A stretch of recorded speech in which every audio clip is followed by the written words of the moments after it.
Karl Marx. Okay, you've definitely heard the name. And for a lot of people, it brings up some really strong feelings. You know, revolution for some, tyranny for others.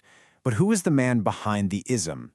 Let's get past the labels and really figure out how his ideas actually changed the course of history. And I'm not exaggerating here. I mean, his work has shaped entire governments. It's sparked revolutions, and it completely changed the way we talk about money and power. So, love him or hate him, if you really want to understand the modern world, you kind of have to understand Marx.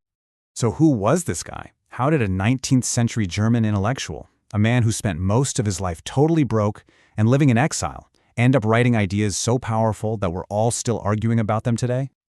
Well, the answer really starts at the beginning. And this isn't just a story about dusty old books, no. It's about a man who was in constant conflict with the powers that be, a path that would end up shaping his entire worldview.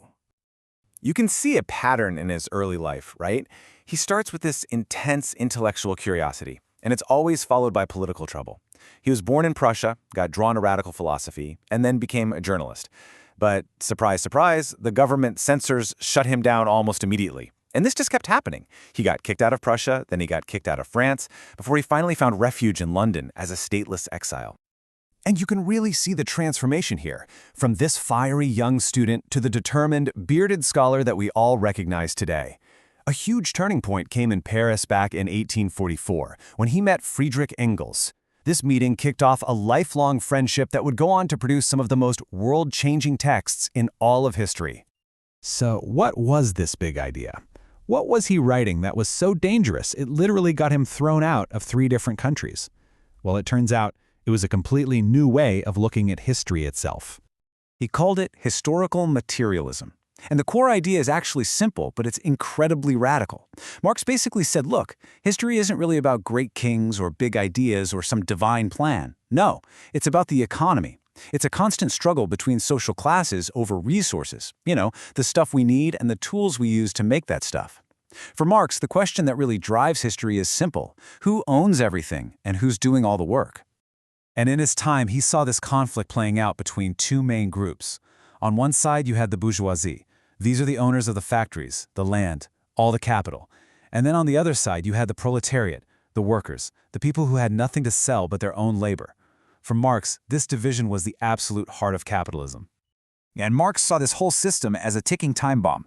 He predicted this really clear chain of events. First, capitalism's constant booms and busts create tension. Then, eventually, the workers develop what he called class consciousness. That's the aha moment when they look around and realize, hey, wait a minute, we're all in the same boat and we're being exploited. He argued that realization would fuel a revolution, which would lead to a totally new classless society. Now, this wasn't just some theory for a classroom. Marx was an activist, through and through. He laid out his ideas in 2 major works that basically became the blueprints for revolution, and they spread like wildfire all across the globe. First up, you've got the Communist Manifesto from 1848. Now, this wasn't some dense academic textbook, oh no. It was a short, explosive pamphlet that he wrote with Engels, and it was designed to be a direct and powerful call to arms for workers everywhere. Its opening line is one of the most famous ever written, and it just nails his entire worldview in one shot. This is historical materialism in a nutshell. For Marx, it didn't matter if you were looking at ancient Rome, feudal Europe, or his own industrial age. It was all defined by this same basic conflict. So if the manifesto was the battle cry, his next work was the detailed battle plan. After spending decades buried in research at the British Museum, he published the first volume of his masterpiece, Das Kapital, or in English, Capital. And Das Kapital was just incredibly ambitious. It was Marx's attempt to put capitalism under a microscope and discover its laws of motion. He argued that profit wasn't just magic. It came from one specific place, paying workers less than the actual value they create with their labor. He then showed how this single idea was the foundation for the entire system of banking, competition, wages, the whole shebang. Marx died in 1883, but his ideas, well, they were about to explode onto the world stage. His legacy is massive, it's complicated, and it's incredibly controversial. It reshaped the 20th century in ways he probably could only dreamed of. His influence kind of shot off in 2 different directions. In the world of politics, his work became the official ideology for revolutions, leading to communist states like the Soviet Union and China. But at the same time, in the world of ideas, he became a foundational thinker in academia, a key architect of modern sociology whose critiques still fuel economic debates to this day. It's a legacy of both revolution and revelation. This is his final resting place, in London's Highgate Cemetery. His original grave was really simple, but then, in 1956, the Communist Party of Great Britain built this massive monument. Now it's a site of pilgrimage, a really powerful symbol of his controversial and enduring legacy. And right there on the front is the famous last line from the Communist Manifesto.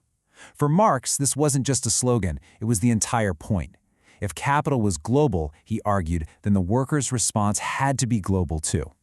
It was a call for solidarity that crossed all borders. Ultimately, Marx wasn't just trying to understand the world. His goal was to change it. And more than a century after his death, we are still living with the aftershocks of his ideas. Which leaves us with a question for today, right?